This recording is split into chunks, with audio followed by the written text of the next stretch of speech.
Online trading மோசடி தொடர்பாக India முழுவதும் டெல்லி, மும்பை, சென்னை, குர்கான் உள்ளிட்ட 7 நகரங்களில் கடந்த 13ஆம் தேதி அமலாக்கத்துறை அதிகாரிகள் சோதனை நடத்தி டிஜிட்டல் ஆவணங்களை பறிமுதல் செய்துள்ளதாக தகவல் வெளியாகியுள்ளது.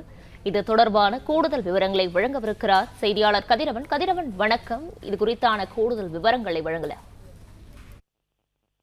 ஆன்லைன் ட்ரேடிங் ஸ்கேம் தொடர்பாக இந்தியா முழுவதும் மும்பை அமலாக்கத்துறை அதிகாரிகள் 7 நகரங்களில் சோதனைகளை கடந்த 14 நடத்தியிருக்கிறார்கள். டெல்லி, மும்பை, சென்னை, குர்கான் ஆகிய நகரங்களில் இந்த சோதனைகள் நடத்தப்பட்டிருப்பதாகவும் பாக்ஸ் ஆன்லைன் ட்ரேடிங் மோசடியை சர்வதேச தரகர் மூலமாக ActaFX.com என்ற பெயரிலும் மோசடியை அரங்கேற்றம் செய்திருப்பதாகவும் அமலாக்கத்துறை சார்பாக தெரிவிக்கப்பட்டிருக்கிறது. இந்த சோதனையின் போது பல்வேறு ஆவணங்கள் மற்றும் டிஜிட்டல் ஆவணங்கள் பறிமுதல் செய்யப்பட்டிருப்பதாகவும் தெரிவிக்கப்பட்டிருக்கிறது.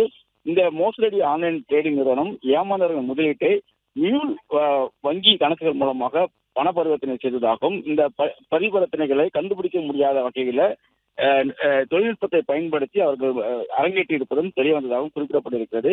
இந்த வழக்கு தொடர்பாக அமலாக்கத்துறை ஸ்பெயின் நாட்டில் உள்ள சொத்துக்கள் உட்பட 120 கோடி ரூபாய் மதிப்புள்ள சொத்துக்கள் முடக்கம் செய்யப்பட்டிருப்பதாகவும் தெரிவிக்கப்பட்டிருக்கிறது.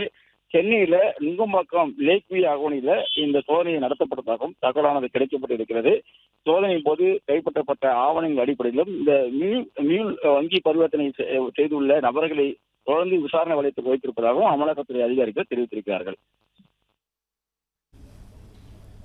விவரங்களுக்கு நன்றி கதிரவன். பிளே ஸ்டோர் மற்றும் ஆப் ஸ்டோரில் இருந்து பாலிமர் செயலியை QR கோடு மூலம் பதிவிறக்கம் செய்யுங்கள். செய்திகளை உடனுக்குடன் பெறுங்கள்.